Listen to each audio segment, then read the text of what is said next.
समय बहुत कम बचा है और एग्जाम भी सर पर है। जैसे जैसे समय गुजरता जा रहा है आपकी टेंशन भी बढ़ती जा रही है और आपको लग रहा होगा कि इतने कम समय में तैयारी कैसे हो पाएगी, अच्छे मार्क्स कैसे आ पाएंगे। कहीं आपको भी तो ये नहीं लगने लगा कि अब बहुत देर हो चुकी है, अब कुछ नहीं हो सकता। दोस्तों, देर नहीं हुई है, हाँ, लेकिन आपसे एक छोटी सी गलती हुई है। वो गलती ये है कि तुमने अपना समय पहले सही से इस्तेमाल नहीं किया। शायद उस समय तुम्हें दोस्तों से फोन पर बात करना या सोशल मीडिया का इस्तेमाल करना ज्यादा जरूरी लग रहा था, लेकिन जो हो गया वो हो गया, उसे बदला नहीं जा सकता। लेकिन आप इस गलती को अभी भी सुधार सकते हो। सबसे पहले अपने दिमाग से इस बात को निकाल दो कि अब कुछ नहीं हो सकता। तुम्हारे पास जितना भी समय बचा है उसे ये सारी बातें सोचने पर खराब मत करो कि काश मैं पहले पढ़ाई कर ली होती, क्योंकि इससे तुम्हें कोई फायदा नहीं होगा, लेकिन तुम्हारा बचा हुआ वक्त जरूर खराब हो जाएगा। हाँ, लेकिन अब खुद से ये वादा जरूर कर लेना कि जो गलती अभी हो गई वो आगे आप नहीं दोहराओगे। अब जितना भी समय बचा है उसे दिल से नहीं बल्कि अपने दिमाग से इस्तेमाल करो। सब कुछ पढ़ने की बजाय केवल इम्पोर्टेंट टॉपिक्स पर ध्यान दो। पिछले साल के पुराने पेपर्स पर रिसर्च करो, नोट करो कि क्या पढ़ना जरूरी है और क्या पढ़ना अभी जरूरी नहीं है।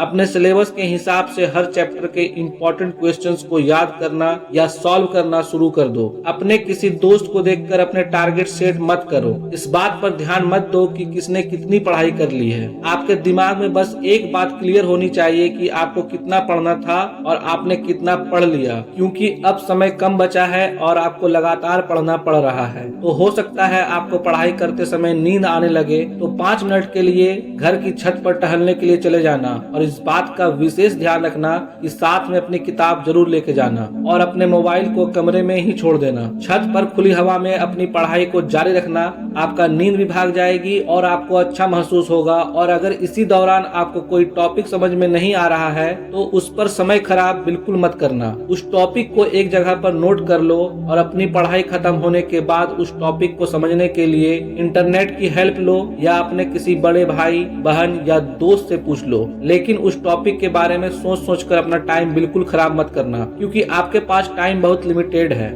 देखो, जैसे मोबाइल में गेम खेलते समय जब तक आपका मिशन कंप्लीट नहीं हो जाता आप किसी से ना बात करते हो, ना किसी के बात पर ध्यान देते हो, ना ही मोबाइल से नजरें हटाते हो। ठीक वैसे ही जब तक आपकी पढ़ाई कंप्लीट ना हो जाए आपको अपनी किताब से ध्यान नहीं हटाना है, फिजूल की बातें नहीं करनी है और ना ही फालतू में मोबाइल चलाना है। याद रखो, लाखों में एक बंदा IAS ऑफिसर बनता है, हजारों में एक बंदा अच्छी फिटनेस बना पाता है, क्योंकि ये लोग दर्द सहते हैं, तकलीफ सहते हैं, लेकिन इनका फोकस अपने लक्ष्य से नहीं हटता। इनका ध्यान केवल अपने आने वाले रिजल्ट पर होता है। तुम्हारा ध्यान भी अपने रिजल्ट पर होना चाहिए। याद रखो, कितनी की तकदीर बदलनी है तुम्हें, कितने को रास्ते पर लाना है। अपने हाथों की लकीरों को मत देखो, तुम्हें इनसे भी आगे जाना है। तो बिल्कुल अपना समय खराब मत कीजिए, अभी से पढ़ाई में लग जाइए और ऐसा रिजल्ट लेकर आइए कि सब हैरान रह जाए। आज की वीडियो में बस इतना ही। मैं मिलूंगा आपसे अगले वीडियो में जो आपके जीवन में सकारात्मक ऊर्जा को भर देगा और आपको दिखाऊंगा एक सही दिशा।